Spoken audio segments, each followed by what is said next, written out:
In one of New York's wealthiest districts, David stood in front of an upscale restaurant. His worn-out military jacket and tired eyes contrasted sharply with the warm, luxurious scene inside. Through the glass, he watched well-dressed people enjoying expensive meals, laughing and chatting without a care in the world. But he wasn't even allowed inside. Above the entrance, a golden sign read, "Members Only, a haven for the elite." David took a deep breath. He had fought in Afghanistan, risked his life to protect his country, and left everything behind to serve. But now, the very nation he had defended wouldn't even offer him a seat at the table. Just as he stepped forward, hoping for a chance to get inside, a waiter noticed him. The man shot him a condescending glance, then turned back toward the guests inside and subtly motioned toward David.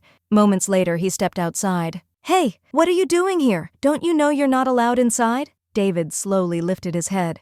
"I just want a plate of food." The waiter let out a mocking laugh. Emboldened by the eyes watching from inside, he stepped closer and shoved David's shoulder, forcing him backward.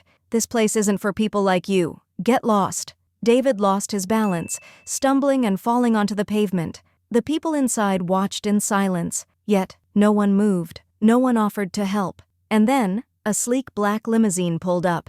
The door swung open. Donald Trump stepped out. For a moment, the entire scene froze. Trump scanned his surroundings, taking in every detail: the battered military jacket, the exhaustion on David's face, the silent humiliation in his eyes, and at that moment, everything changed. Trump stepped forward, closing the distance between himself and David.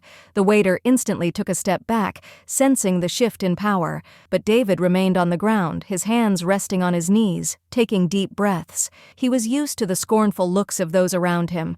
But today was different. Today, one of the most powerful men in the country was looking straight at him.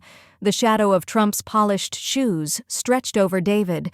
Slowly, he lifted his head. He had seen men like this before. Strong, commanding, in control. But those were military commanders. This time, it was a politician. "What's going on here?" the waiter stammered, struggling to find the right words. "He was trying to come inside, but this place isn't meant for people like him." Trump's face immediately hardened, his expression darkened, his brows furrowing. He leaned in slightly, his piercing gaze fixed on the waiter. "People like him?" The waiter fell silent. He glanced around the restaurant, searching for support, but found none. Right now, standing on Trump's side was the safest option. David was taken aback. He had spent years being overlooked, ignored, dismissed. Yet, here stood a man of immense power, not ignoring him, not dismissing him, but standing up for him. Trump turned back to David. "What's your name, son?" David took a deep breath. It had been years since someone had spoken to him with respect. "David, former Marine." Trump's face tensed.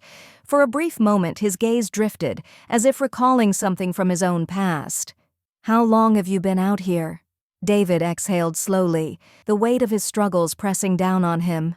"Things didn't go well after I got back from deployment. I left behind a pregnant wife to fight for my country. But when I returned, nothing was the same. I tried to work, but no one trusted me. Now I'm just trying to find something to eat." Trump's sharp eyes narrowed. He paused, lost in thought.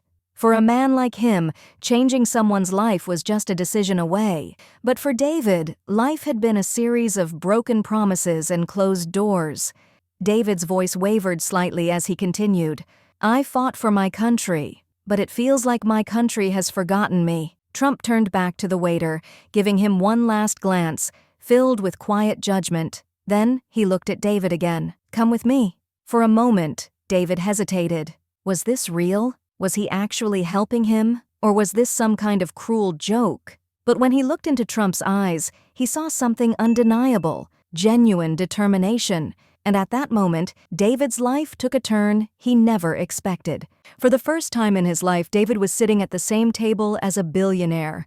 They took their seats in one of the most exclusive corners of the restaurant.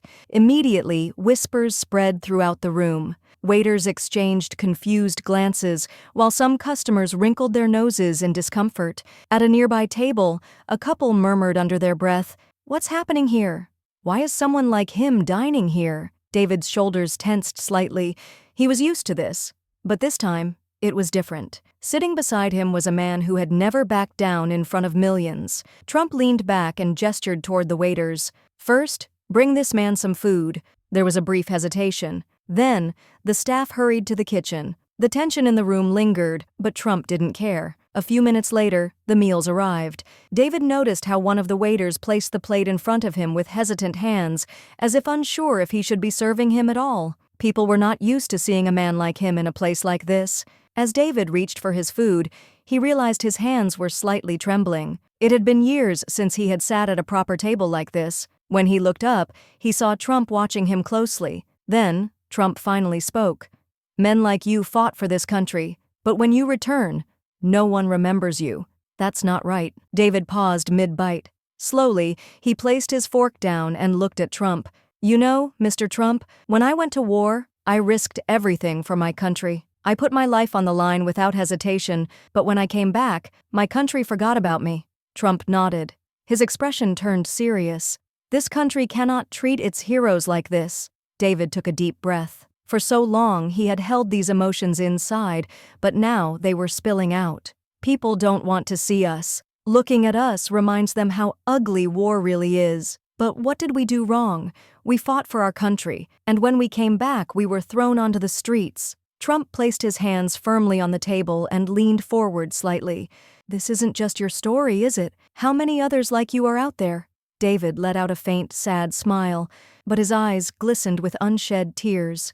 "Thousands. Every day, many go to bed hungry. Many sleep on cold sidewalks, and no one cares." Trump leaned back, deep in thought, his face hardened with determination. "We're not just going to have a meal, we're going to fix this injustice."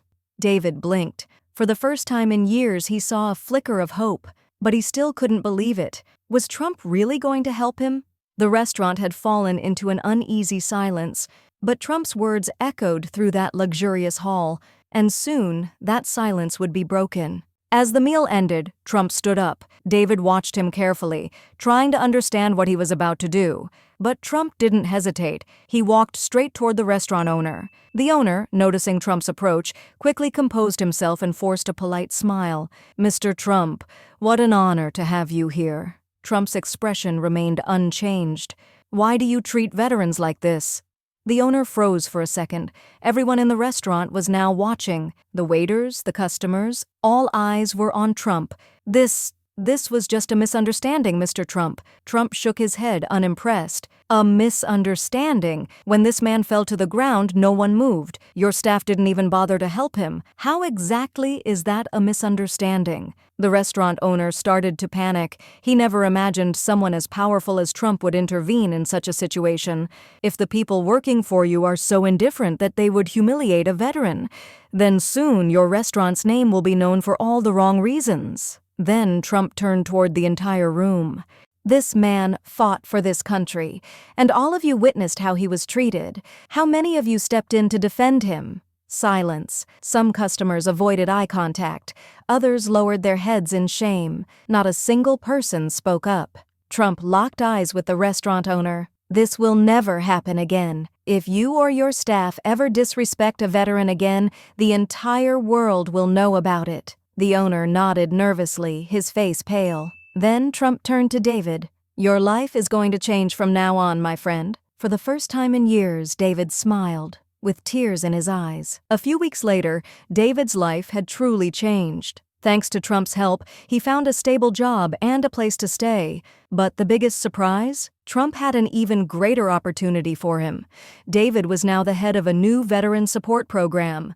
The project aimed to provide jobs, housing, and resources to veterans struggling after returning home. At a grand event, Trump took the stage. Beside him stood David. This man fought for his country, and we forgot him. But today, change begins. David took the microphone, his voice steady. "For years, I served my country, but when I came back, I was cast aside. Today I stand here because someone gave me a chance. But real change must come from all of us. Support veterans. Don't turn your back on them."